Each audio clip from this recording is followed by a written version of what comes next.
What's on the silver screen? I got some takes you wouldn't believe. Popmosis Film. Hello and welcome to Popmosis Film, the podcast that dares to ask the question, what would happen if a writer, a critic, and a fan walked into a bar? The answer is, what's the answer, guys? Looney Tunes? Tiny Toons. I was gonna say nothing because we can't go in a bar right now, so we have to stay home. So we can order takeout. we walk into a Skype call. We walk into a Skype bar, and so we are the podcast that takes our unique perspectives and just talks about film. Today we're going to talk about one of my personal favorite films from my childhood and see how it holds up as an adult. It is as old as I am, released on December 17th. 1982. I was not released on December 17th. The film was. I was released on March 2nd. But 1982. And we are happy to have with us, as always, Paul. This is I love movies and whatnot. And there you go. Darn straight. And this is Tyler, head of GGG and crying in the shower. Oh man, we're having a rough time with this quarantine. This is a bad episode already. Wow. Yeah, it's the Dark Crystal, and we're going some dark places. Yeah, but we are thrilled to have with us again. So we did an episode with our friend Sam Hale, and Sam is here again to talk about the Dark Crystal. He talked about his film Yamasong, and I'm sure we'll bring up the parallels there again as we kind of brought it up when we talked about that film. But we're happy to have Sam. So Sam, say hello. Hi everybody, Sam Hale, Sam Koji Hale, and I'm a filmmaker and I work with puppets. And Sam is our first guest, and now he's our first repeat guest. So how about that? Go Sam. So the Dark Crystal, as I like to do when we do films like this, is just give you a little bit of background. So the release date, it was directed by Jim Henson and Frank Oz, even though the credits do say a Jim Henson film. They both co-directed it. It is written by Henson with David Odell. David Odell wrote a lot of Muppet stuff before this and some bad 80s movies like Supergirl and one that I love, Masters of the Universe, which Masters of the Universe is the movie that made me want to start a podcast. Paul and I talked about that. We're going to do that movie eventually. It's produced by Gary Kurtz, which is kind of like he did this instead of Return of the Jedi, basically, if you think about it. And then the conceptual designer is Brian Froud, and I'm sure we'll talk about Brian a lot. The film earned $41 million at the box office. I'm getting conflicting numbers for budgets. I saw one thing that said $15 million, one that said $25 million, so somewhere between $15 and $30 million, I'm assuming, for the budget on this film in 1982. And that is our sort of introduction to the Dark Crystal. So we're going to what I like to do when I kind of guide these things is go through as a writer, sort of by plot points, but feel free to jump around, guys, as we do. But it sort of starts off very intense with this narration setting up the world that we're in. And I think that's important for a fantasy film like this, where you're sort of world building. What do you guys think about that? It kind of reminds me of the narration in Road Warrior, like the Boomerang Kid. Like the voice is very similar, and like almost like you're telling a legend of the Gelflings and the Skeksis and all that. So it's very, I don't know, it kind of gave me that Road Warrior vibe in that sense. Yeah, to me, I think it feels like, it's almost like traditional storytelling. The storyteller sits down and says, a long time ago, blah, blah, blah. It's interesting saying long time ago when you think of Star Wars. Star Wars never gets into a lot of deep storytelling. I think Star Wars lets you experience the world and start to discover it as you go, where I think Dark Crystal kind of spells out everything and then lets you go after the first 10 minutes or whatever. But with Yamasong, I originally, when I set up my feature film, Yamasong March of the Hollows, it was really just dropping you into the world and going, and then the producers came back and said, no, we need to do some narration. And I know the new Dark Crystal also has some kind of significant narration in the beginning with Sigourney Weaver's voice to set up the whole universe. So I think that's kind of one school of thought is to kind of give you everything, because you don't know these worlds from anything, and you have to be introduced to it first before you jump in. Absolutely. Yeah, I found this movie, definitely transition central.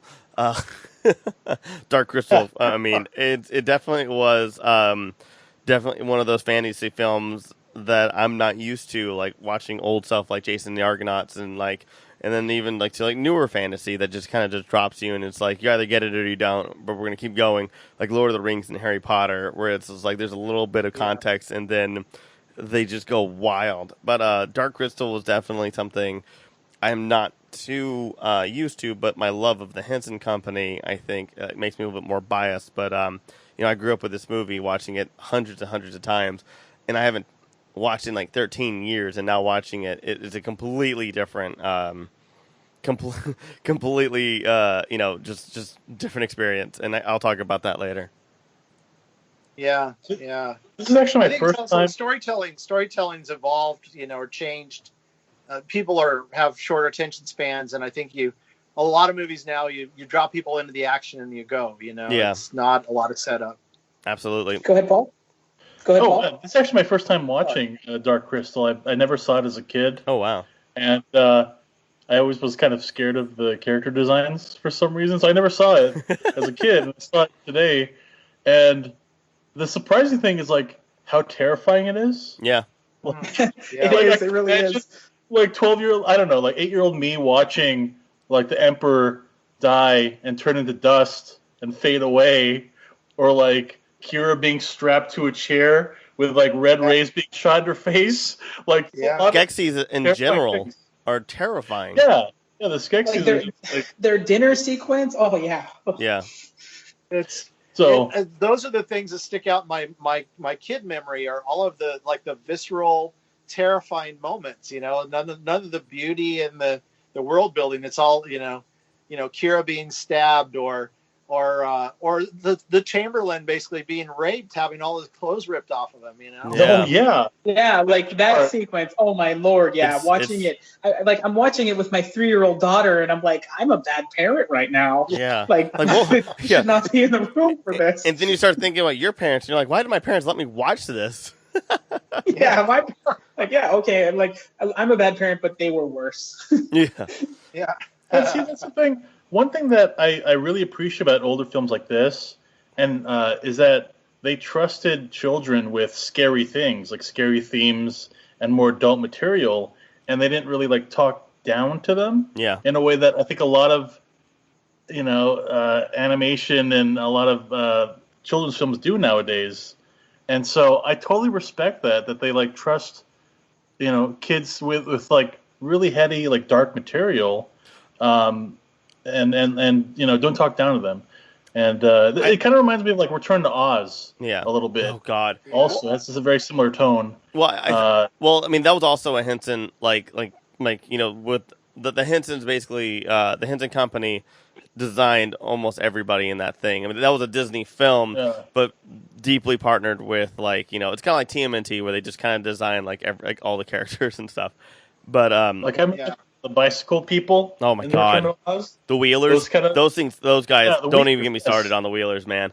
Don't even get me started on the Wheelers. There's like Queen that takes her head off and like has all these heads. Yeah, in jars. That movie gave me so many nightmares. And but I think with like Dark Crystal, if I remember correctly, it was targeted for 13-year-olds. It's just they didn't have PG-13 back then. Is it, or am I incorrect about that? I know I've heard Jim Henson say.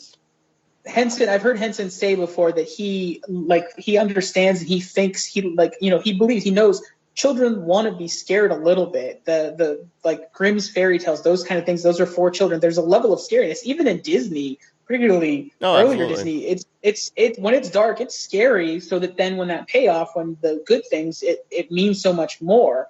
And Henson has said that where the kids want to be scared a little bit. Yeah. And for example, just think about it when I'm holding my 6-month-old and I kind of give her that little fake drop and she that scared face, but then she giggles. That's that thing. It's a fundamental thing that we have where you want to be titillated a little in that way, scared a little bit, not too much, just the right amount of scary. I mean, it's why people like horror movies. Sam, what were you saying though? Yeah.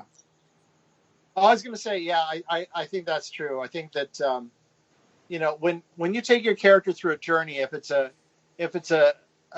deeper drop, they're in real peril, they're in real danger. You don't know if they'll survive or not. And then they come out and they've succeeded, they've triumphed. They're in a much bigger, their success is a much more enriching or rewarding success, instead of it being, a story told with kid gloves on all the way through, and you don't see any of the lows because people are afraid that the audience is going to be scared or whatever. I'd rather tell a story where your character does almost die or does go to the verge of insanity, but then crawls back to be the hero. I mean that's like every Pixar movie. So yeah. So just the characters that we're meeting at the beginning of the film, just kind of get caught up. We have the harsh alien Skeksis, and we have the earthy, sort of gentle, like smooth mystics. Like watching this film again, one thing I really paid attention to was kind of thinking about the puppetry more. Just the way the movement in those two creatures really reflects everything about them. The Skeksis are like jerky and kind of like and the mystics are like just smooth and like the rolling motion to it. It's just I'm pretty sure those are the sound effects of like when Jim Henson was pitching it to Frank Oz. Be like ooh, and ooh, and Frank Oz was like, I love it. Let's make it. Let's make that movie. That's what got. When I was watching it, I think the mystics are the hippies of the world. Yeah. They're making sand paintings, and even the valley they live in looks like a bunch of piled up rocks. Like if you go down to Malibu or down to Venice, you've got the long-haired hippie guy who's like piling rocks on top of each other. That's your mystics right there, Agreed. Well, and it's funny because I was watching a behind the scenes on this, like from the 80s, the making of the Dark Crystal. I forget the name of it. It's somewhere in my notes if I come across it. But Jim Henson was talking about actually having, we all think of Jim Henson as the gentle Jim Henson. He was actually talking about having like a little bit of Skeksis in him and that sort of darker side, and that come like get this done, do that, like. And he was talking about that side of it, which really surprised me. Thinking about like, no, Jim Henson, you're the teddy bear one, not the mean one. So just the kid me, shattering the illusions of the way I viewed my childhood. Jim Henson really cared about stories, and from what I've been told in my own research, because I'm a huge Jim Henson Company, like, and Brian Henson, like, fanboy. He really cared about this and Labyrinth really standing the test of time. Unfortunately, Mirror Mask didn't do as well, or didn't do as wasn't as impactful. I still think it's good, but he definitely put so much into it, and and try to be part of these worlds that he was creating, because he was a creator. He wanted it. He was like, if it wasn't believable for him, then then what's the point? And so he made it very believable, and he put a lot of himself into it. And I think Frank Oz is the exact same as well. Yeah, I think Jim Henson was he was passionate about all of his projects, and if the idea was strong enough, he wouldn't hesitate to put his own money into it. Yeah. Talking to Heather, we're actually doing right now. I'm a producer for her short film series, and we're doing our first mini documentary where we're following the life of the puppeteer around his world. And she was telling me about how her dad did that for, I think, World of Jim Henson, where he interviewed some of the prominent puppeteers at the time. And she said, none of the studios wanted to pay for it, so he paid for it himself. He flew his own crews over to France or Australia to interview, the premier puppeteers of that day, so that he could make the show that he really wanted to make. And that's something I think is pretty remarkable to say, because most studios, I think, are more worried about spending money and not doing projects unless they can do it on a dime, Yeah, absolutely. This was it was driven by the passion first. And the cool thing is, unfortunately he's no longer with us, but the cool thing about that stuff is now is there is actual financing for projects like that because of special features and stuff. Like either it be digital, or on Blu-ray, or even buy something on iTunes. Sometimes you get the special features with it. So now we get all that interesting stuff, which is awesome, and I love that. And I know Disney Plus does that now, where there's certain movies that have there's deleted scenes, there's commentary tracks on the streaming services now. So these platforms, because that was what was great about DVD in the late 90s, early 2000s. All those things that growing up in the 80s and through the early 90s, you would have to fight to find those making ofs, to find it on video at a video store, or find it on television at a random time, how they did the special effects in films like this. And now we have platforms that these things can be readily available. One of the coolest things about the new Dark Crystal show for me was the behind the scenes making of that show, that you could see how they made that show. That documentary was as interesting to me as the whole series was. Yeah. And it's a long documentary, isn't it? Like 2 or 3 hours. It's like yeah, it's like a feature. It's like a feature. Yeah. I love that stuff too. I don't know if you remember, there was a show called Lights, Camera, Action, hosted by Leonard Nimoy, and he would break down, I think, 1 or 2 movies and go behind the scenes. I remember seeing Brazil and the plastic surgery scene and things like that. I just loved all that. Like, how did they make it? I think Josiah, you and I talked about how, they had the making of Return of the Jedi, and that's where I got into blue screen and green screen and the speeder bike chase and how they made that real by shooting, the characters on the speeder bike, and, they use miniatures and they use live action and green screen and all that. And I just love all that stuff. And Dark Crystal is it's the ultimate for all that, because everything is like we say in puppets, everything's a special effects shot. Yeah, and it's one of the last films, like this and Blade Runner are kind of and there's probably a few other 80s movies, but in my mind, those are kind of the last 2 true, in-camera special effects films as, digital. Because when you think about what Last Starfighter came in the mid-80s, the transition to digital, that was very, very early, obviously, for the effects, but it's going that direction, whether, eventually it's going to be what it's going to be. In this film, it's the painted matte backgrounds and things like that, and it gives a beauty to it that doesn't exist in film. Obviously, digital matte backgrounding, Sam can speak to that. It's a fantastic thing, but it's kind of cool to see the good old days too, sort of thing. Yeah, absolutely. And I'm watching. I'm playing Dark Crystal in the background as we're talking about it, just watching it and looking at all of the animatronics and the faces, and there's one performer inside the body of the Skeksis, and the only way they see is they have a monitor around their neck that's hanging down like Big Bird. That same technology, how they did Big Bird, is what they use for the Skeksis, and the performer's looking at the monitor as they're performing. Interesting side note, talking to some of my friends who worked on the new Dark Crystal, they expanded the monitor system where instead of the puppeteer looking at one monitor feed, they were getting 4 monitor feeds, the 3 cameras plus a camera that's built in the head of the Skeksis. Oh, so cool. That they have 4 monitors in front of them as they're performing. For me personally, I'd be like, that would be sensory overload if you're trying to perform your puppet and watch 4 different feeds of different camera angles. And so I asked Kevin Clash, who was, one of the, he's, formerly Elmo, but he's been with Henson's for years. I asked Kevin Clash, do you look at all 4 monitors all the time? And he's like, no. You pick the one that works best for you, get your sight line right, and you just look at that one. But I guess you have choices of 4 different angles now, Speaking really quickly, Kevin Clash actually didn't do this film. Henson offered him, but he was doing a network show or something at the time. It's in his documentary, Being Elmo, and he turned it down. So it's kind of interesting that he turned it down, but then eventually got to do it. I think he was Agra in the new one. I think he puppeteered Agra in probably some other stuff, but I believe that was in his main role in terms of puppeteering. So just quickly, kind of backing into the story a little bit to get a context for where we're at. Jen is a gelfling. We meet him naked by the water, and that's one of the moments that always took me out of the film, when you see the full naked Jen, where it's kind of it looks like a toy or action figure. And it's such an interesting choice to show him that way first, because it's the most fake looking he can possibly be. What are your thoughts on that, Sam? That shot, Yeah, I think it's the way he moves. It just feels like he's a mannequin kind of, Mm-hmm.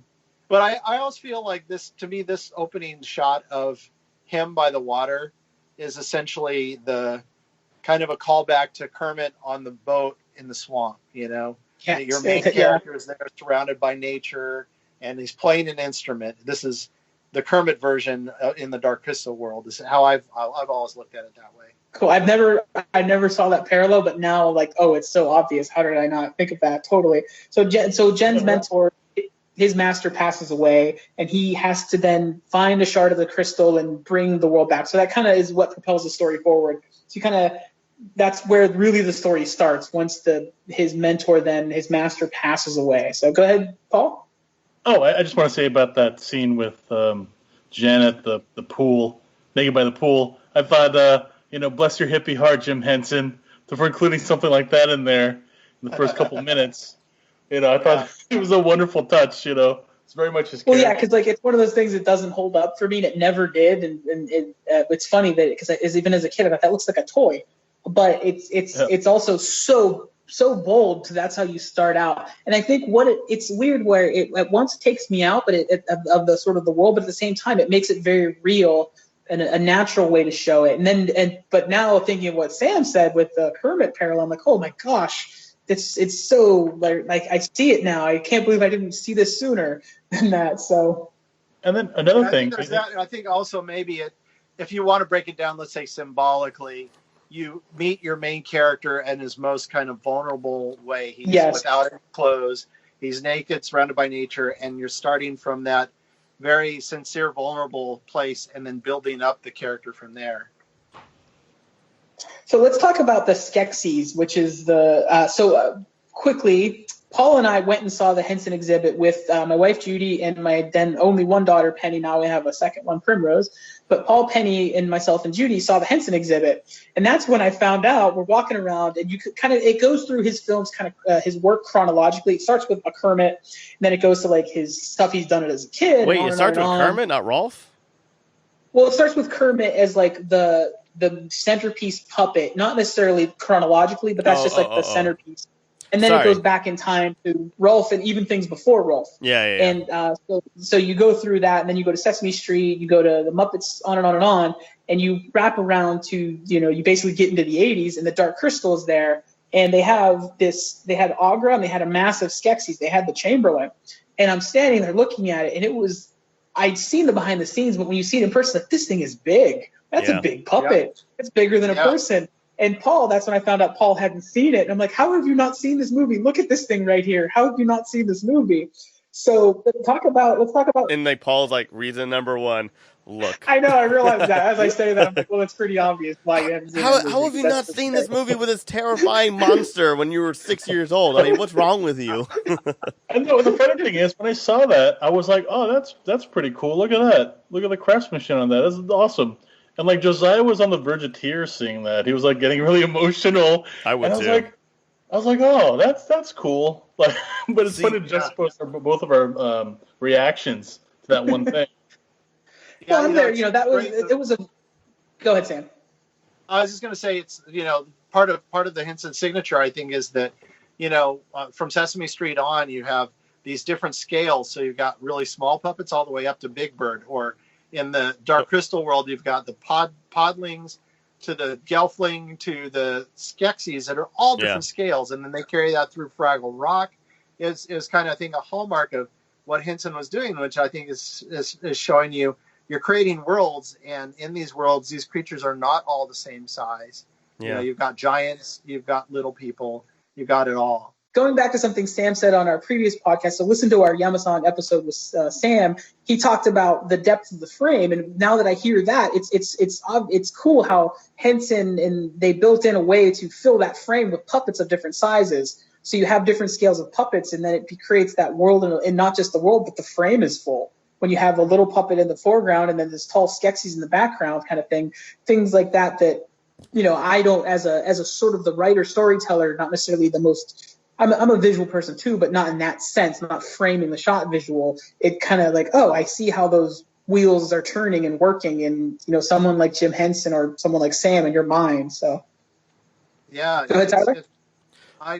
Watching it again, I didn't realize just how many podlings are walking around there. In all the Skeksis scenes, you've got the slaves in different places, either bringing the food, or in the big opening scene. They're often, if you look up in the rafters, basically, you see these characters in the shadows. You don't know what they are, but there are these other creatures kind of wandering around in this otherwise, world dominated by the Skeksis. And then there's a scale. There's a scale below that size too. So you have the scale of the little creatures and critters that are sort of populating like the forest floor, and then even in the bowels of the castle, there's like little things going around. So it's like I think that motion helps make the world more real. It's like, I'm in the garage, we're recording this by default, and we had an issue with a mouse in here, that little mouse versus my daughter, who's the next scale up, she's the podling, then on up to me, who I hope I'm the gelfling and not a Skeksis, but, in terms of scale, but just how that fills up that world, Yeah, yeah.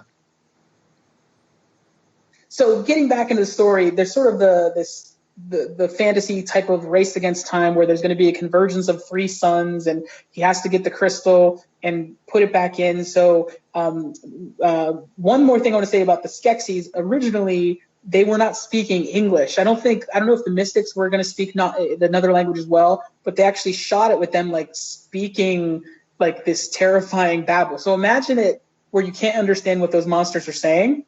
So it would be even more terrifying. And I think that was the intention, but Henson kind of went back and realized that's a little bit confusing. So they made their dialogue into English instead. So they backtracked on that. Is that why is that why we have a bunch of? That was one thing. That was one thing. Let's introduce our next guest, the Chamberlain. That's one thing I wish I could have done a little bit less with was that noise in that movie. And I think the same thing about Yoda when he makes his whatever that noise is. But by the way, I love that like Black Panther-esque like sword fight, that they had, and then one of them like tried to chop down the rock, and then the other one was able to do it, and like this guy's new emperor, he chopped that rock down. The trial by stone. yeah, that was a nice touch. But I remember the Black Panther a lot, like Killmonger and T'Challa. Yeah. Yeah. With a lot less scars. Trial of strength. Yeah. Yeah, exactly. A lot less psychological scars after watching it, or more with the Dark Crystal. More psychological scars. I do like this film. It has a special place in my heart. I will say this. I'll say this like a parent. I love this film. I may not just like it. I think it's very important. It's great looking, and I have some wonderful memories, and I know it's a great film. But going back and watching it, maybe it's because I wasn't in the mood, but like it is kind of hard to watch. I really loved it, and I kind of I don't know if this is one of those movies. Like I feel like if you aren't into heavy fantasy and older fantasy, you had not seen this movie before, I don't know if I would recommend it. And now I want to know you, Paul, what do you think about seeing this movie for the first time being in your 30s?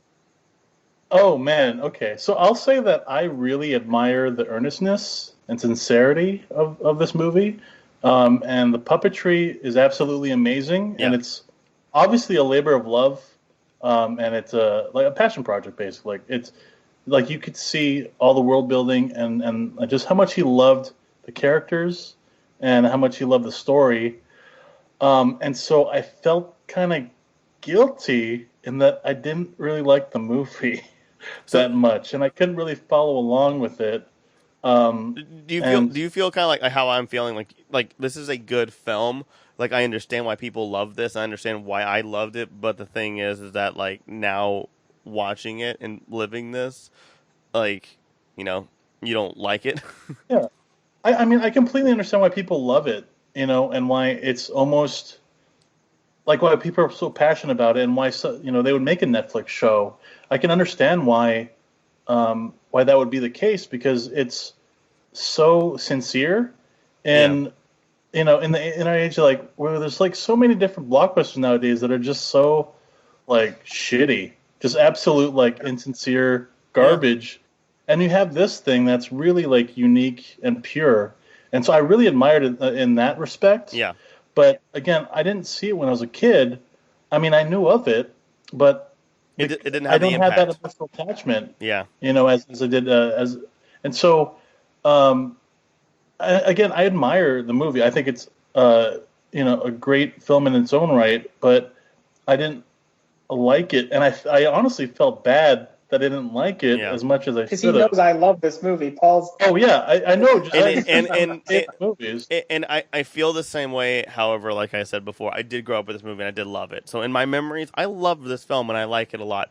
Me now watching it, I am glad it exists. I'm glad I got to watch it. I'm glad I grew up with it. But again, like most 90s or most movies I grew up with, I probably should have left them there. Like Space Jam, Hook, and a few other things. Good Burger and stuff like that. Well, this is no Space Jam. Space Jam, I mean. Oh, absolutely not. No, absolutely a different not. kind of film. But anyway, because let's think about the historical significance of this film. So it did not do that well at the time. It made money, but it wasn't really a hit by any means. It wasn't like it was kind of became a cult film, and critically it was very divisive at best. It wasn't like greatly admired. So it wasn't like your reaction to it was Paul's reaction. That was kind of the reaction of the time too, because it was significant. It was the first full puppet film. There are shots with people in it, but those are, when you have, there's some great shots where I really love watching it this time because I was watching with that puppetry in mind, where you'll have a puppet in the foreground and then a human actor in the background that creates that depth of movement in the shot.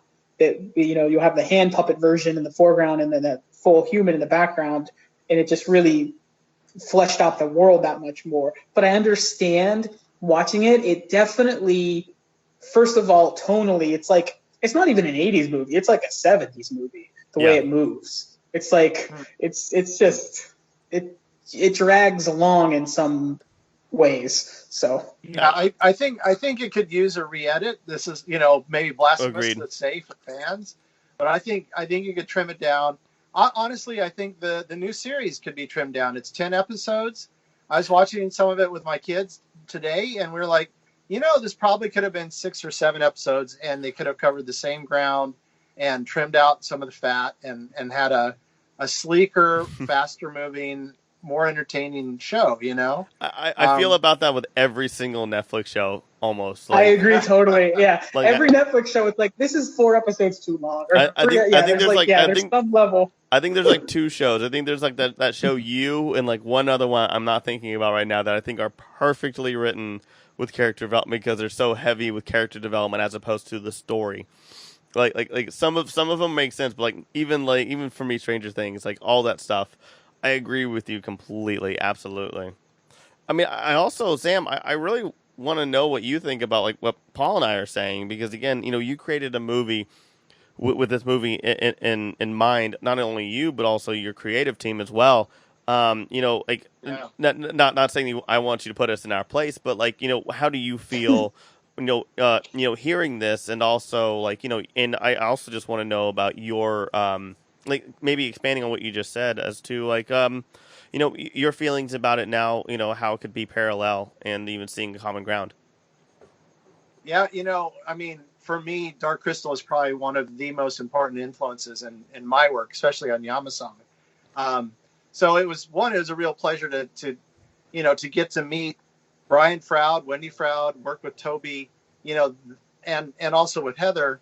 To me, like the Frouds are probably the closest thing you have to the visual creative inspiration of the original Dark Crystal, Yeah. And so, getting to actually sit down with them at dinner or visit Brian, in Chagford, England, in their old medieval house and having tea with them, those are all highlights of my journey with Yamasong and how it connects to Dark Crystal, and, but I think about it a lot, because Yamasong's been out now for a year on Blu-ray and video on demand. And there's a lot of viewer comments on Amazon, that range from great, that people love it to people absolutely hate it. So I have a lot to think about in terms of if I do another movie with puppets, what is it that I want to do differently, or what is it that's not working for Yamasong, but also what's not working for Dark Crystal. And so I wanted to ask you guys, do you think it's not because there are no humans in it? Do you think that makes it a little less accessible for an audience because there's no person in the film you can look at and go, oh, that person's me. I relate to that character. Yeah. I wonder if that's part of it. I mean, for me, I mean, I guess it's so. I guess that is part of it. One thing that kind of took me off is, and I think like when I'm watching your movie, Yama Song, I like how they had that intro because I needed that refresher in that world, and I almost wish that they actually expanded that a little bit more to kind of give me a better introduction into that world and kind of like ease me into it. But with Dark Crystal, I thought it was kind of hitting you over the head with it because you have the narration that explains like the history of that world, but then you have that interaction between Jen and the Master that basically reiterates all of that information. Like what I was through saying, it's transition the film essentially. Yeah, it's just like it's yeah, it's just, and so I would say like editing I think would be a good thing to kind of make it flow a lot better. And I know you're probably gonna be upset with me about this, but I think character design too. I think it is too scary, and as far as character design, it's not as accessible as it could be. Yeah. And so and again, I admire the hell out of this movie. I think it's a fantastic movie in its own right, and there's definitely people that like like everybody has a different taste, and this is perfect for some people that have that specific taste. But I don't have that taste, so I can admire it, but I don't. I'm not a fervent fan of it as I wish I was. Yeah. I know that or go ahead. Oh no, I was gonna kind of go off on like what you were saying about how it being scary and stuff like that, and it's weird because from what I've heard and stuff is that like this Labyrinth and even Mirror Mask were supposed to be like what you called their passion projects. They weren't actually supposed to be like big blockbuster stuff. If the Hensons wanted a big blockbuster, they would make another Muppet movie.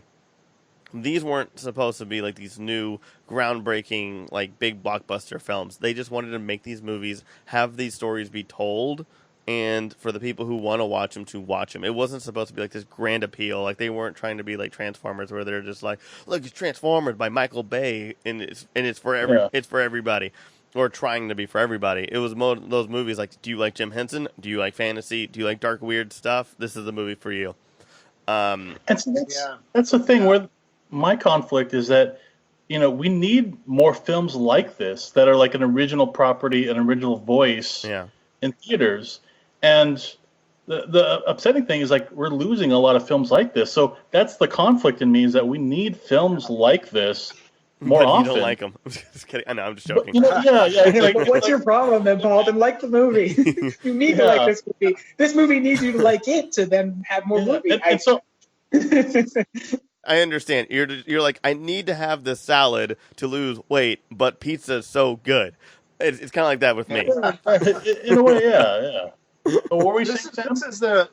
This is the difficult place where we are, I feel, as far as the film landscape is, because now and who knows now with the coronavirus and post coronavirus, how the landscape's going to change more drastically, but. For the past, I don't know, decade or more, things have moved in the direction of either ultra low budget, cheap horror films, by and large, or big tentpole blockbusters by the big studios.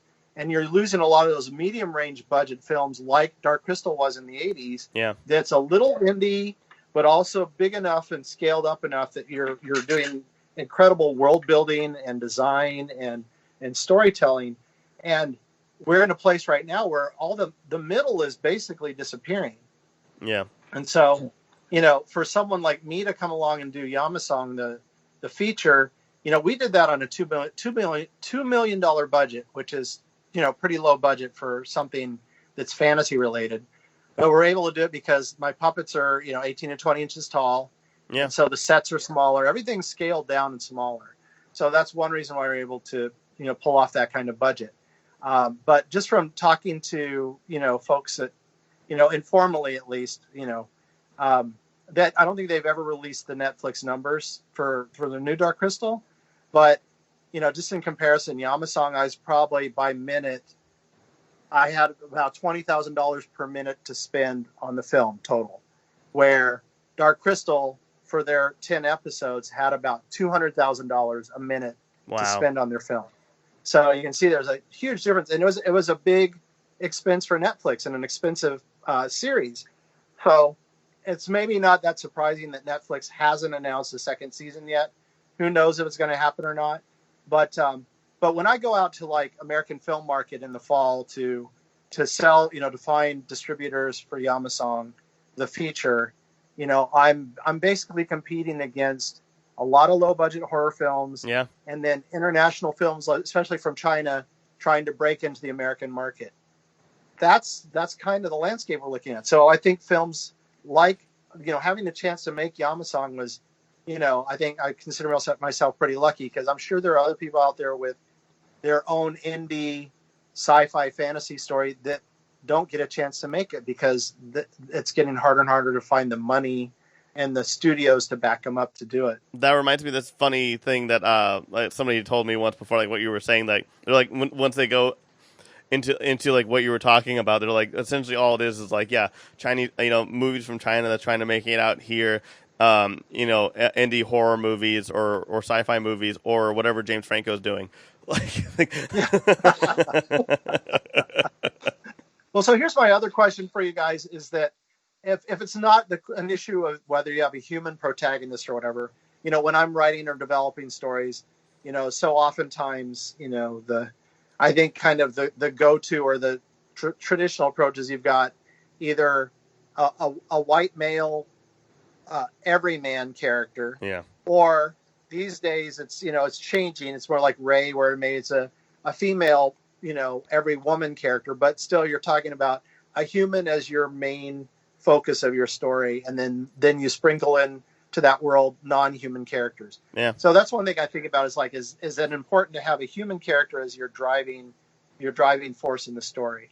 The other thing I wonder about is, and this is a conversation I had with someone over at Lucasfilm a couple months ago, was how important is it to have all the layers of texture and depth and color with the puppets? Like I say, in our last podcast, actually, I feel like the strength of puppets is you've got all of that texture and detail. You can't get that with CGI unless you really have a lot of people making it happen. Yeah, and a huge budget. Like you can't have something that looks huge budget. You can't have something that looks like, what's it called? The Golden Compass.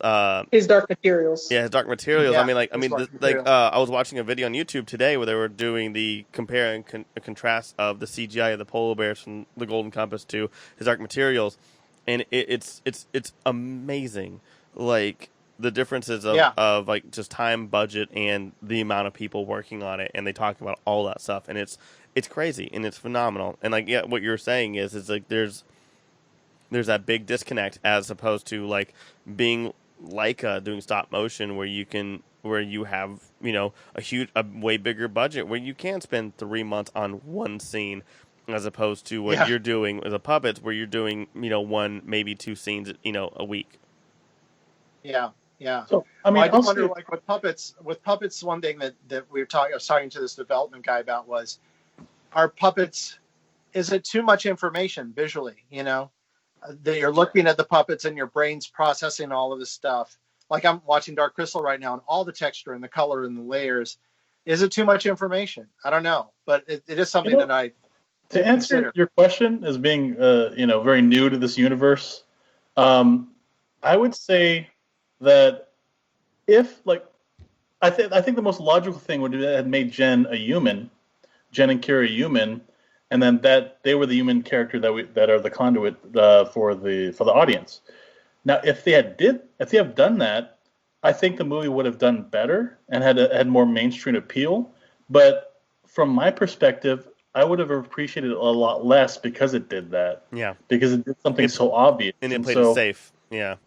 Yeah, exactly. And so I really appreciate the fact that it resorted to all puppetry, and that's something that's, I always appreciate boldness, and that's something that's very bold to have all puppets and be like to have so much confidence in like your puppetry skills that you can basically say that it's a human, it's a real character like Yoda. Yeah. I never once feel like it's a puppet. It's a real character. There's so much humanity and nuance Yeah. in Yoda, and that's the same Emotion, with Crystal. There's so nuance, so much character, and all these puppets, and I really appreciate that so much. And I want to kind of go off on what you're saying. Like, it's the weirdest thing. Like, there's so much emotion, and you can read Yoda like it is like just a person you're talking to, and his eyes can't even move. Like, that's the craziest thing to me. Like, his eyeballs can't even move, and yet you're getting so much, And like, I also want to go off on what you were saying, Sam, was like that I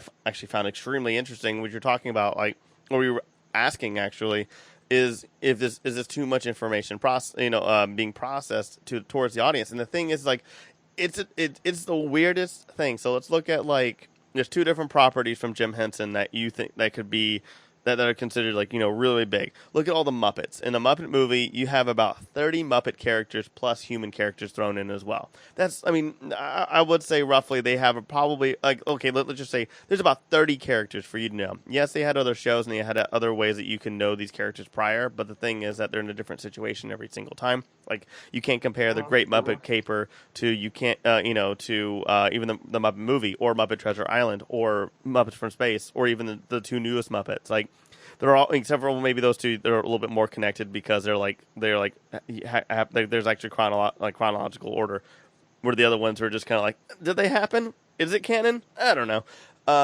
And so, but like with the Muppets, you have so many characters and so many different personalities and screen time and jokes and stuff like that. And then you have Dark Crystal, where there's really not that many characters. There's 5 protagonists, and then you have the Skeksis, and then some other characters that just kind of pop in that don't either say anything, or they don't really care. They're just there to basically, like what you guys were saying earlier, is to world build for you, the audience, to be like, okay, this is a real place, and they have no other ulterior motive. They have no reason really to be there except for you to basically process this as a living world. And that's the weirdest thing. It's like where you have a movie, a fantasy film with maybe 10 characters as opposed to a Muppet movie with 30.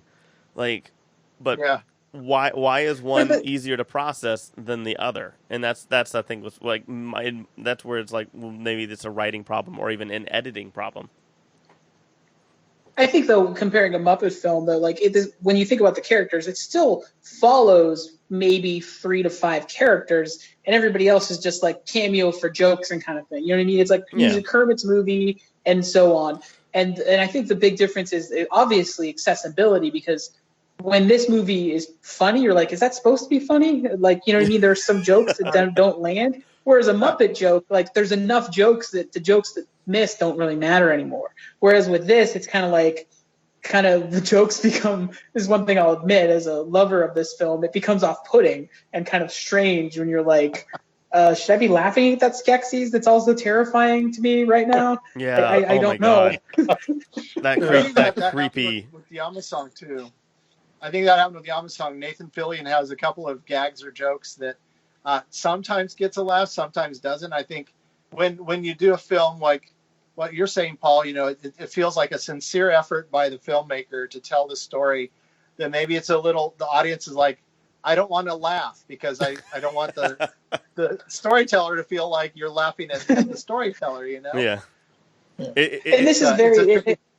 It's like watching The Room, where you're just like, am I supposed to laugh at this? Are they like, is this real? Yeah. But one thing I love about the series is the Podling character, Hup the Paladin with the spoon, is he's so great. He's funny, he's charming, he's he has his ups and downs in his journey too. And that character is played by my friend Victor Yared, who was one of the puppeteers on the original Yamasong short. And Victor just brings like a comedy and humanity to the show, which I feel that character, Hup and Deet, to me are the heart and soul of the new series. Yeah. Totally. So just getting back to the plot of the film to kind of carry us along where we're at, as we can sort of like just to guide us to the next point of conversation. So Jen meets Agra and her Ori and that crazy set piece. That's one thing about this movie, that it's just the beautiful set pieces that are just so, but like knowing, we've talked with Sam on the previous podcast about how what you said 30% was built and then you would digitally add the rest of your shots, whereas this, everything you're seeing is built. There might be some matte paintings on some of those scenes, but in terms of sets, the sets are all there. It's just amazing to think about that. These sets are physically exist. The throne room for the castle, the area around the crystal, and those Skeksis puppets we talked about, those are big, you know. So it's a massive undertaking. So he meets Agra, and then he figures out, he grabs the crystal when they get attacked by the crabs. What are they called? The Gartham? Gartham, yeah. The Gartham. So the once again, thinking about the scale of those puppets, like you have the Skeksis, which are big, and then the Skeksis have these enforcers, which are very much a massive. I saw the parallels to your film with this massive scale, sort of like built creature that's doing the destruction for the villains of the piece. So, want to talk about the Gartham? Yeah. You know, one thing I'd say is the orrery, that big machine. I mean, think of the mechanics and the design to make what was probably just a drawing on paper come to life, where you have all these moving orbs on arms that have angled pieces that are like axe blades just spinning around, and then the auger puppet has to duck sometimes to avoid getting hit by all these moving pieces. It's just it's just mind-boggling. I'm just left in awe when I watch the scene, because I know all of that is real. All of that is real stuff. The movie is so visual and so amazing. Like I do love watching this film. I really do like soaking in the puppetry, the backgrounds. I mean, like what you're saying, just the mechanics and the practical effects of this film are so unbelievable. It's like watching like Blade Runner. Like, as much as I love Blade Runner and I enjoy watching it, sometimes I just forget that I'm watching the movie, and I just like get lost with the insanity of what's happening, of like the backgrounds and the LED screen, or the screens, or the quote unquote screens that they use, and like just the practical effects on it. It's just so mesmerizing. Yeah, it is. It's and Josiah, you're asking about the Gartham. What was the question about the Gartham? I lost my train of thought on that one, so it's okay. I was just going to say, I really did.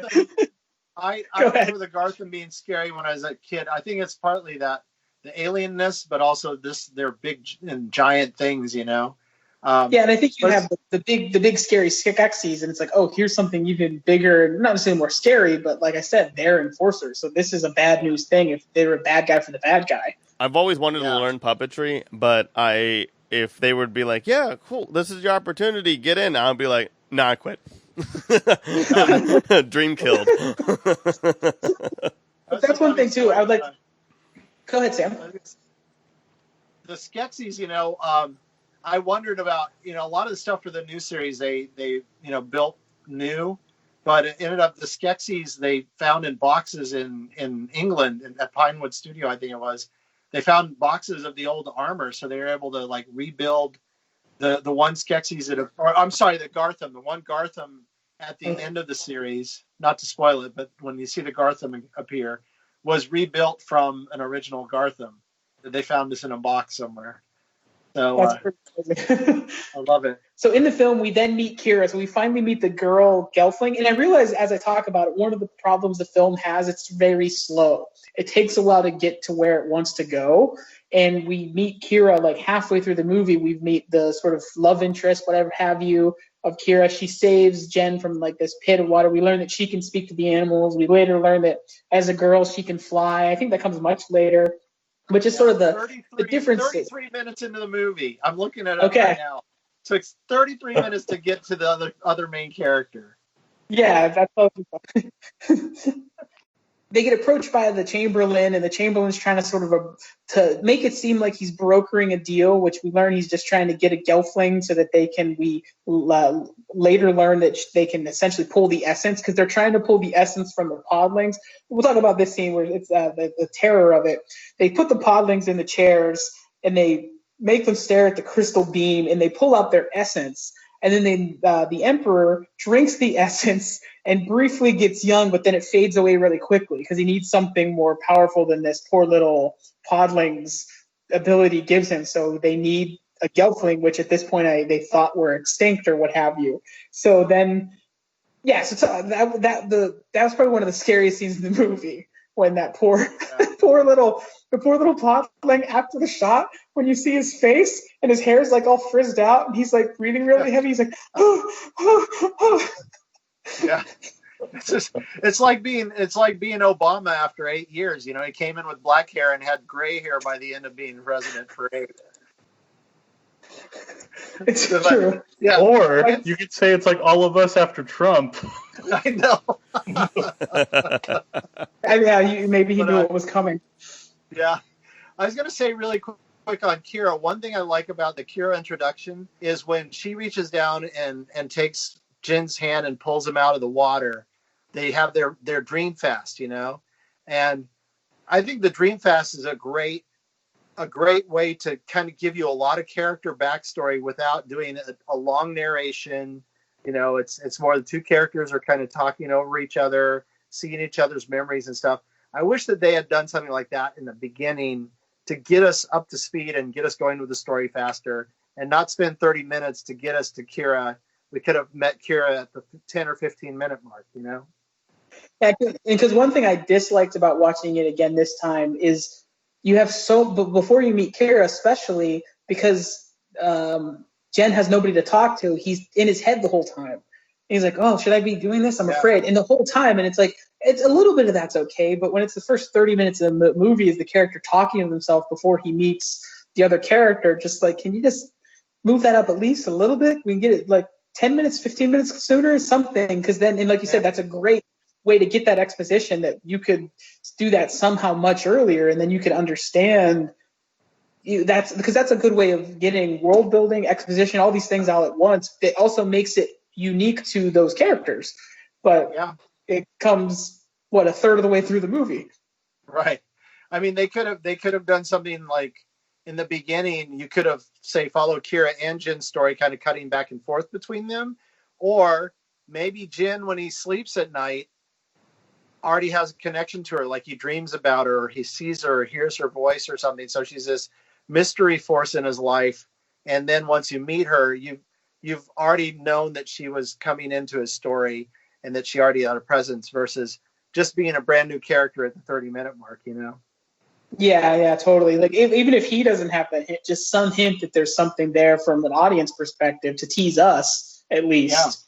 Because So another puppet I want to talk about is the Landstriders. The way those were designed. I'm sure, Sam, you know the story of how those came to be, right? Yeah. With Toby Froud.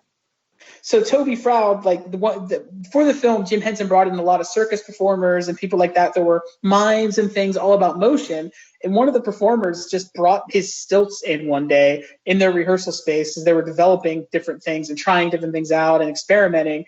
And then Toby Froud saw this performer on stilts and had this character in his head. And he then created the Landstrider, which then became, instead of just two stilts on the legs and stilts on the arms, to create this. Yeah. Again, every time we talk about a puppet, there's like the next scale up. I forget, there's another scale up. That's right. So you have the even taller puppet in the Landstriders. And you met Brian. So who'd be right? I think Toby hadn't been born yet, or was a baby. Oh, I said Toby, yeah. Yeah. I'm sorry. My apologies to the Froud family. It is Brian, yeah. So yeah, who Toby wasn't born yet. The Landstriders, Josiah? Who would be the Landstrider in your family in terms of scale? In terms of scale? Yeah, remember how you said...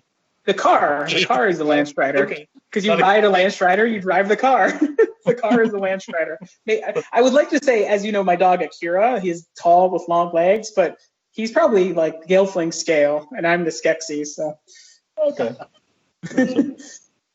I do love the Landstriders, although when you watch it, I don't think it's a comfortable ride at all. I've ridden on a horse a few times, and that's, it takes some getting used to. But the Landstriders, when they move forward, you see the puppet move really far forward, and then they're thrown back, and then they're thrown forward. It's like a really hard ride, I think, to actually ride the Landstriders. Yeah, that was one of those moments where the ambition didn't live up to the Landstrider by itself, but once they ride it, like you can see that that's not a real person that can respond to how it moves. You know what I mean? Like that's where digital puppeteering could enhance that effect, where you could puppeteer a Landstrider by itself and then puppeteer I'm sure they did this in the new series, I don't even recall, puppeteer then the Gelfling riding separately and then marry those two together later in the computer to create a much more realistic effect. Whereas in this one, you have, it's like when I would strap a He-Man figure to my cat as a kid,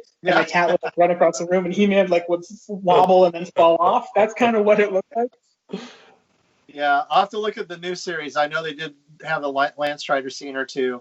I'm sure you're right, though. I don't think they built Landstriders for the new one. I think it was all digital, or maybe the close-ups might have had a digital or a real component for close-ups.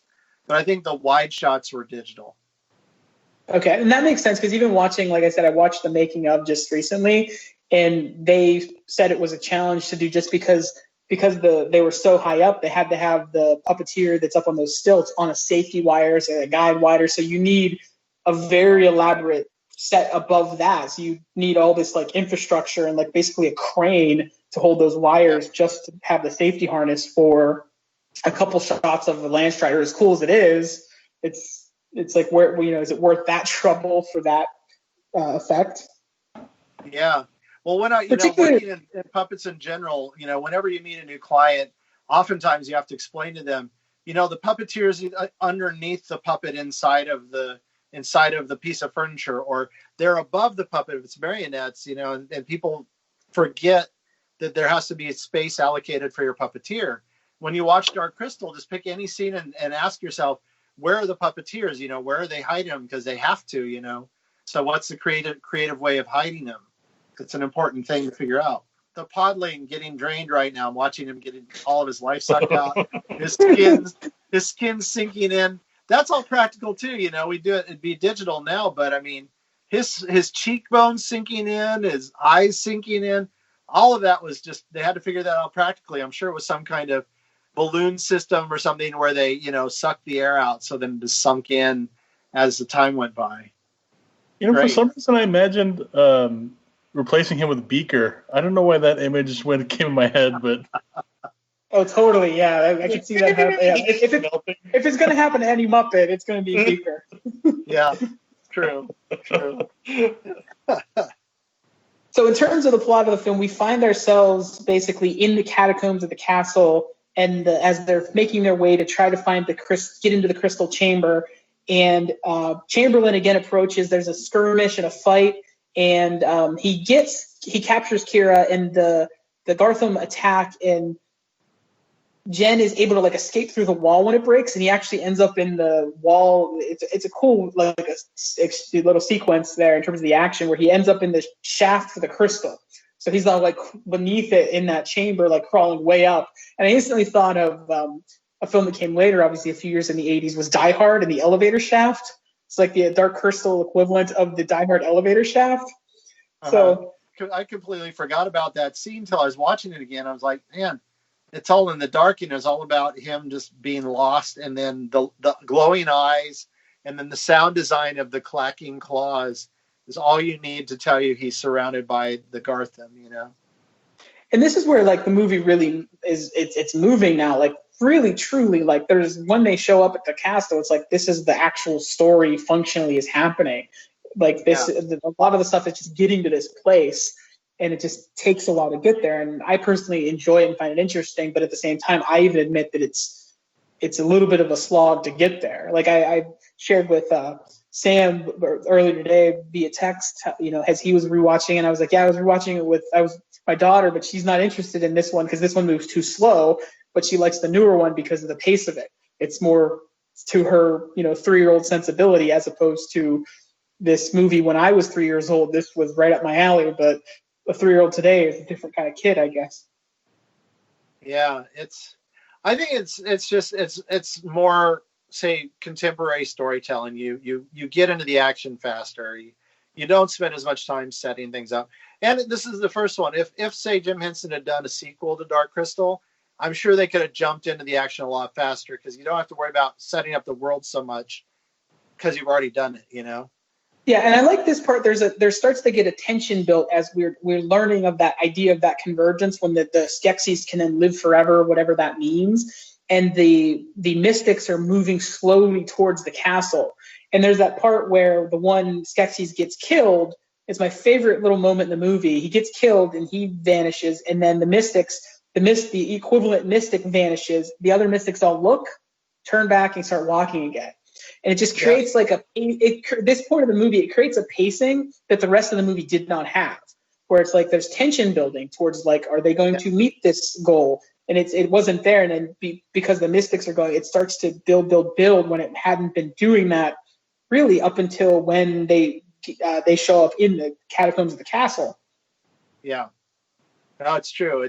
It gets you into that. Now you've got that really tangible ticking clock. You know that something bad is going to happen if they don't get to their goals in time. So that's much more a driving force than the beginning, which is more introduction and just immersing you in the world. And I'd say the Netflix series is similar, just rewatching, at least popping through the whole series. The story really doesn't take off, I don't think, till I'd say the 5th episode or so. So, there's a lot of, there's mystery and a murder happened and someone disappeared or whatever. But you don't get that ticking clock element again until 5th or 6th episode in. And then it really just keeps moving from there. I actually agree. I feel like what you guys were talking about earlier was just like the beginning being so slow, and you don't really see like a protagonist for 32 minutes. It's kind of like the same thing with a Netflix show. You're just like, okay, where it's confusion, not a lot of understanding as to like I would say if you had never seen Dark Crystal prior to the Netflix show, you would not know really who the good guys are, or in anything until episodes in, and it's a little annoying in that front. But that's just me though. I do wonder if they had a directive from Netflix that said you have to write 10 episodes or 8 to 10 episodes. We can't just have 5. Yeah, we can't just have a handful. Yeah, I'm probably. It's funny. It feels like it watching it. I was tempted to watch the Netflix series, but I knew it'd probably be a bad idea having not seen the movie yet, because I was worried that something would happen in the Netflix series that would kind of turn me off to it, and then I wouldn't go back and watch the movie. Yeah. Because when I saw, for years, Avatar: The Last Airbender, so many people were recommending that to me, the cartoon series for years. Oh God! Please choose your next few words very carefully. Okay, so my first experience with that was the M. Night Shyamalan movie. Oh no! Oh yeah. I saw that movie and it was horrible. It was like I had a hard time just dealing with it, and so I completely wrote that property off for like a decade. And then I had a friend that was so insistent on me watching it. Good friend. And I watched it. It's honestly the best animated series of all time. Yes, thank you. Thank you. Yeah. Either I would say maybe even better than Batman the Animated Series in some respects. I 1,000% do. I mean, Batman the Animated Series is great. It's just not a story. It's just villain of the week. Where Avatar: Last Airbender is a story. There's character growth. There's repercussions where Batman the Animated Series had zero. Avatar: Last Airbender exceeded what honestly any American show has done in almost all anime. I would say there's maybe 2 anime I think are better shows, like Cowboy Bebop, and Full Metal Alchemist Brotherhood possibly. But even then, that filler episode sucked. But man, it's just up there. Yeah. I think in the best. I think it is probably the best animated series of all time. And sorry to no, you're totally fine. But no, that's a thing with the Dark Crystal. I was worried about my exposure to it because I didn't want it to refrain me or give me any kind of bias on seeing the original movie, which happened and was kind of damaging actually, because I missed out on this really great property because of M. Night Shyamalan. Yeah. And I think it's comparable to what we're talking about with all these different characters and this whole world and stuff like that. Where a show like Avatar: Last Airbender, which the first season, if you watch it, is heavily targeted towards children, heavily. Mm-hmm. The dark stuff doesn't even really come in until season 2 with and where this movie and even the Netflix show for Dark Crystal, I think that there is amazing stuff in it, and it is easily followed. But the thing is that there's a disconnect. Either probably maybe it was a technical thing, maybe it was just the lack of what they were able to do with the stuff, with the story, with what they wanted to do back then. But there is something that is off about it. Is it great? Is it amazing looking? Is it well made? Yes, 1,000%. Both the Netflix series and the film. But is there something that people will love? Yes, absolutely. Is it something for a broader audience, like what we basically been talking about this entire time? That's disconnected. Yeah, and that's a weird thing of like, how do you fix it? Is it an editing issue? Is it just a straight up writing issue, or like what is it? And I think what it is like, to me, I think it's gonna be a mixture of both of those things with Dark Crystal, both the Netflix series and the movie, where you have an amazing world. I think the hand holding. I think if you were to compare this movie to Willow, like it's Oh yeah. it's weird. Willow is so easily followed, and I think just almost as intricate as this movie is as well, where you have a villain and you have them having searching for one thing, and you're going through and meeting different people, and it's and you have two main characters who basically rely on each other, and they go through some crazy stuff. But Willow to me is easier to watch, and I think it's a less. I don't think it's anywhere near as good or even well made as Dark Crystal is. But the thing is that I like it. I like it more only because I follow it more, and it does capture me for some reason, even though technically I don't think it's that great. I don't even think it's that well directed or written or even edited. But the thing is, it's weird. I enjoy watching Willow more than Dark Crystal, and it makes insane sense to me. Now I have to go back and watch it. I haven't watched it in so long. Now that we're talking about comparing and contrasting, I've got to look at it just to see, what my impression is. Yeah. Absolutely. Well, Paul, what were you saying? It's interesting that you compare it to Willow. Is that throughout the years, even like just talking with Josiah, I was very interested in Dark Crystal, like the characters, and like it really intrigued me. Whereas I've seen Willow only one time in the theater, and I was kind of done with it. I didn't have any of the urge to see it again. Yeah. And I think a lot of that has to do with because it's so accessible. It's not, to me, it's not interesting because it's so accessible. No, absolutely. Whereas Dark Crystal, like even now, I just saw Dark Crystal, but even now just talking about it, it's like I need to see it again and see it through a different perspective. Like I need to, I guess, immerse myself in that world again, just so I could, maybe I won't feel so overwhelmed, or maybe I'll be more involved in it if I see it the second time, appreciate it more than I did the first time. Can I say one more thing? Like maybe comparing this to let's compare this to Labyrinth, where Labyrinth is very messed up and gets very trippy, like really trippy.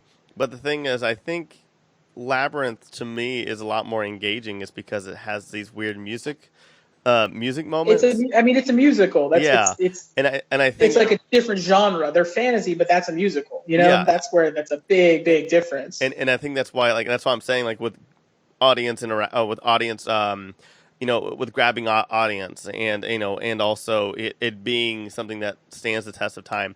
I think I would much rather watch Labyrinth over Dark Crystal any day. But I'm so glad and happy with my memories of Dark Crystal. But the thing is, like, I do enjoy Labyrinth more, because I just, it brings some other things out of me, like music and and like kind of singing along to it. I think it's just a completely different experience.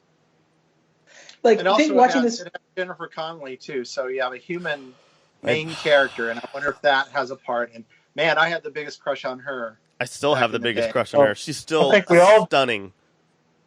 Stunning. Yeah, true. And just thinking about. What, Sam? Sorry, I was going to just say I'm watching the part where Kira's being drained, and I'm just thinking, I wonder if it would have been different if, say, you cast Daryl Hannah as Kira and then John Bon Jovi as Jen, if that would have made a difference. John Bon Jovi's career would have been different. I guarantee you that. But just watching, I like that casting though. That is some fantastic 80s casting by Sam right there. That is a whole nother podcast of like recasting movies, like from, yeah.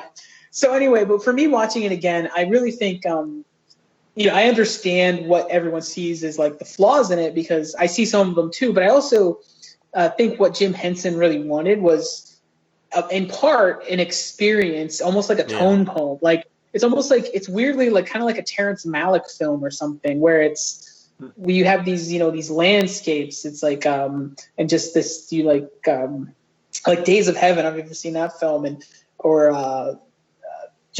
you just have these shots of like the plains and everything just slow and quiet. I think that's what that first big hunk of the film is. And then you have the action sort of to accelerate the plot. I think there's a little bit of a conflict with those things, but I think that's what Jim Henson and they wanted to do. They wanted to make a film that you kind of experienced in that way, and how you react to it's sort of whatever you feel about it. But I think that's what they're going for. And I think that's where the film is obviously successful because you have some very visceral reaction to it in that way because the world brings you in that even if you sort of are bored by it or dislike the plot, the world is undeniably a real place. And that's where the beauty of Jim Henson and just about everything he did, even the Muppets, part of why they worked is they were so real, even though they were so fake. Because they might have been fake looking, but they were totally real in terms of like how they sort of from movement, personality. It's personality and body language that these puppeteers have just mastered. And that's the thing is it's not the Muppet or the puppet. It's always going to be the puppeteer or the Muppeteer who brings it to life. And I think that's honestly the only reason why Yoda works, honestly. Oh yeah. I mean, you had some of the best puppeteers bringing him to life, and if it was like a mid-level puppeteer, it would have been the same. Yeah, and case in point, I mean, look at Yoda in Empire Strikes Back versus Yoda in The Phantom Menace when it came out in theaters. Everybody hated the CG, and it took me out of it too. And even when I was a kid, I go, "That's not Yoda. I don't like this. What is this?"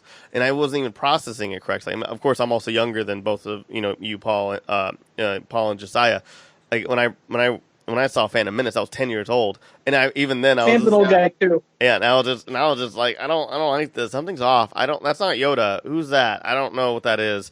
Like that's the thing. It's like Yoda works because of the Muppets and the people who embody him, as opposed to a CG character. That's just so Tyler. We were old enough to understand why we hated it, so that's the difference. Yeah, but I'm just saying, even though as a kid though. When you have the these puppeteers and Muppeteers are just they're amazing. They're absolutely phenomenal. They are literally it is acting. They're not doing anything technical. They are just acting with their hands and bringing life, and that's what they're doing. But it is technical because it's such a technical form of acting. It's almost like I think Sam would know speak to this. It's like theater acting where you have to hit your mark and do these different things. There's a really technical side to it. But what totally makes it work and what makes these worlds truly believable is that performance. So the technical stuff aside, because whether you're watching this big heavy monitor hanging over the side of Skeksis or you're watching 4 monitors today on the modern Skeksis, it's when it comes down to it's that performance. It's Frank Oz as I think he was a Chamberlain, correct, in this one, and just and Frank Oz and Yoda and just the way. Watching the way that these characters, they're inanimate objects. It's just like it's when my daughter plays with a toy. It's just a toy, and then when she moves it, it comes to life. This is that on just an unbelievably artful and perfected scale. That's the magic of it. That's the magic with the puppets is when they become believable, and you're not even thinking about them being puppets anymore. They're just characters in the story. That's when you hit it. Yeah, and there's a part. There's a particular Muppet that's very, very, very, to me especially, but and they talked about him and they brought him up a lot, especially Frank Oz did in a doc. I can't remember this documentary, but the fact of like Snuffleupagus which is honestly one of the hardest Muppets. It is hard to invoke because like other Muppets can move, have hands and whatnot. They can adjust their faces, like Kermit's face being smushed in, to symbolize anger or annoyance and stuff like that. Like moving his eyes a little bit. Snuffleupagus is a big Muppet, controlled by 2 or 3 people, and where only his snout and his eyes can move, and everything else is just like it's hard to invoke any emotion. But for some strange reason, you guys go and watch Sesame Street. Snuffleupagus has so much body language in like the weirdest way because it's so hard to. It's all they can do is just move him side to side, and that's it. But you still feel him, and it's still and the Muppeteer is also giving his voice, so you still are hearing him. And for some reason, this big blob is still they're able to show emotion just from body language, even though this thing is huge and is so heavy. But like honestly, that is the hardest. That is like the hardest sell for any of them. If you look at all the Muppets out there. He should not be invoking anything, but he does. I love Mr. Snuffleupagus. Sorry, it's my little Snuffleupagus. It's a real testament to it is a testament to the performer. That's Marty Robinson. He's been playing Snuffy for years. But yeah, I mean, it's when I build a puppet and then I put it in a puppeteer's hand, especially the really good ones, they start playing with it immediately, and you start to figure out what your puppet can do. What nuances in the performance can you get? What if they have a squishy face like Hup in the new Dark Crystal, he can scrunch his snout and pull his mouth in. He can stick his tongue out, like some really fun, playful kinds of behaviors that you can get out of the puppet. And I'm sure that's something that Victor discovered when he first put the puppet on and started playing with it. And I'm sure there was probably even some back and forth with the builders and asking for some modifications. The one that I heard was really great was Brea, Alice Dene. They have this, I guess they call it nunchuck controller, like for video games, that are used for controlling like the facial expressions and stuff in the animatronics. And she started playing with that and getting these subtle eye movements back and forth and stuff. If you watch Brea's performance in the new Dark Crystal, you'll see some very subtle like head turns and eye movements and things. That's all 100% performance, with the builders helping to give them the tools they need in the physical puppet. Yeah, that's really cool. It's just the progression from what we've talked about with things in the Dark Crystal to the modern version of how it is. And it still comes down to the same thing, a performance by a human being, making something come to life. Absolutely. Yeah. So any final thoughts on the Dark Crystal as we wrap it up? My big question is, are the, where did the Urskeks come from? Is there, do they come from another planet presumably, or are they cosmic beings? That's what I've always wondered. And the new series hasn't really gone into any real development. Yeah, we don't really. Yeah, it's an origin, but we still don't know where they came from. We just know they came from somewhere else. And obviously, at the end, I wrote in my notes that the Skeksis and the Mystics merge into Groot. Of my first thought, having watched this again, they kind of have this like tree-like Groot sort of face going on. Oh, yeah. See, I would like it if they actually just were always there, but it was a lie that they kind of spread, and that the narrator is an actual like other being from the Earth who didn't know as well. But that's just me, as opposed to just a narrator. Yeah. I think it would be cool if they were just like, no, we were always here. We just wanted to. I don't know. It's like they wanted to be known as like gods and stuff, like Cortez. I feel like Yeah, go ahead. Sorry. No, I'm saying just like Cortez. They were like they thought he was a god, and he was like, "You're right. I am a god." Like. Yeah, I was gonna say, to me, it's what'd be cool is if they did a modern version. When you see the Skeksis and the Mystics merge, if we could see some actual like morphing happening, where you see the bodies morph into each other versus kind of a cross dissolve with a little bit of optical effect glow on it. Yeah, I think that could be cool. That's very much the 1980s version of that kind of transition, right? It's like right. Yeah. And the other, I was going to say, I think I'd read in I think it's one of the Dark Crystal books. It's made the big one that has all the Froud art in it. That the Urskeks were exiles of some sort. Like they had been kicked off of their world and then found Thra and then settled there. But I don't remember exactly. But I've always had that thought in my mind that they were somehow, they were fleeing another world and came there originally as refugees or exiles. Any thoughts, Paul? I really do like how the Mystics and the Skeksis, that they merge together and that they need to find balance between the two. And I think that's a really interesting concept because especially during that time, it's always like good versus bad. It was always that dichotomy. Like you have Optimus Prime and Megatron, or you have like Skeletor and He-Man. So it's always, very binary like that. And I like how it's the merging of the two because it's like kind of unique and very different from that time. Yeah. Yeah. You get that sense throughout the movie, like, whenever that one Skeksis, gets cut and you see the Mystic's hand bleed, like, oh, the good guys and the bad guys are connected. They're somehow kind of one. And it makes you kind of question who's good and who's bad in that kind of scenario. And like, there's so many different concepts and ideas and themes in this movie that I really do appreciate. And I think it really warrants another viewing. And I think in time I'll probably warm up to it more and really like it and appreciate it more than I did the first time. And I feel kind of bad saying that I dislike it. I just but that isn't Ernest's initial reaction that I honestly want on this podcast, and I think other people should know. Like that's like with me, I don't want to say I don't like this movie. Like I feel like it's like now I feel like a parent like who's like scolding their child, being like, listen, I love you, I just don't like you right now. And it sucks because I don't want to feel that way as well because I have some great memories with this. It is a piece of art. Like this is great filmmaking. This is great.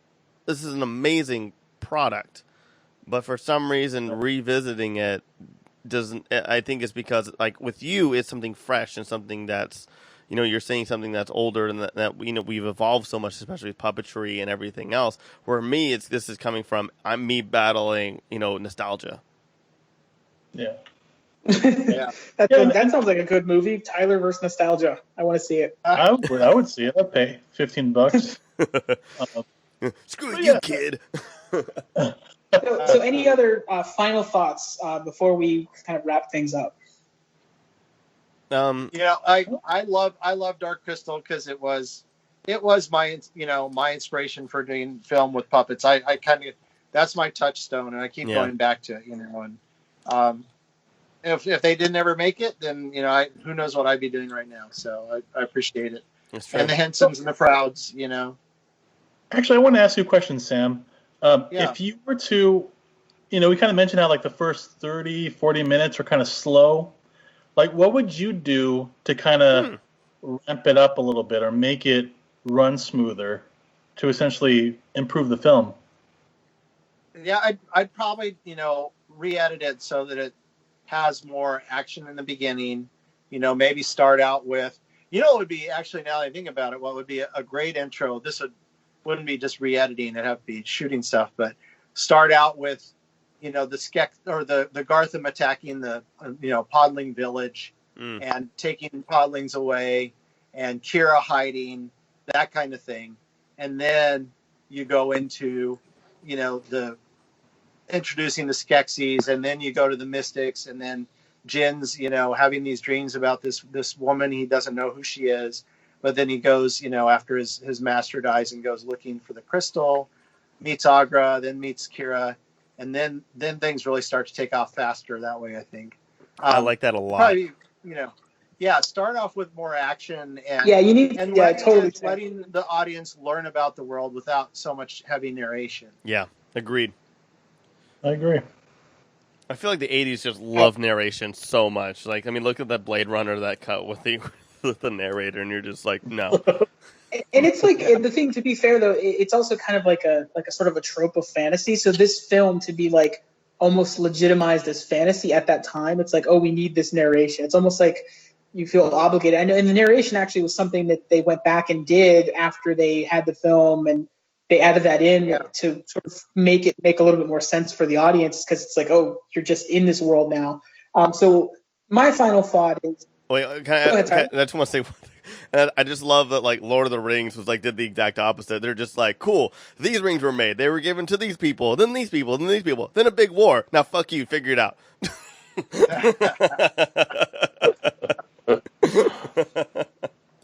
Sorry.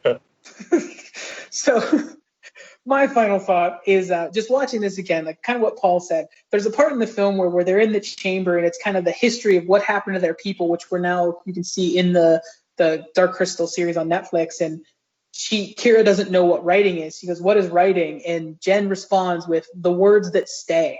And I love that line as a writer, but that is what this film is for me. This film is the words that stay. This film is art. It is important. You can maybe dislike it in certain things, but you cannot deny the importance of it.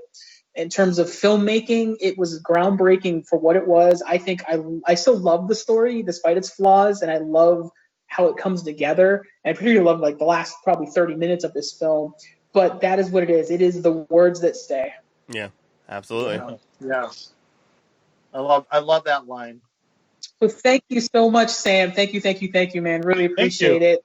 Thank you for sharing your expertise on the Dark Crystal. Be sure to go back and listen to the Yamasong episode because that's a film you probably don't know because Sam made it. It's the modern version of the Dark Crystal. It's the indie version. It's a film. It's a lot of the techniques and things. Really is the evolution of it. And it's a really unique and interesting film. So be sure to check out our episode on that and check out his film Yamasong on Amazon Prime and watch the Dark Crystal again and let us know what you think of the Dark Crystal. Absolutely. And thanks again, Sam. And all the information for Yamasong, both the short and the feature film, will be in the article on our website. And alrighty, guys, we'll catch you next time. Thanks for listening in. You can check out all of our shows and offerings on our website, thegrandgeekgathering.com, where we have our 7 other podcasts, our articles, our videos, and so much more.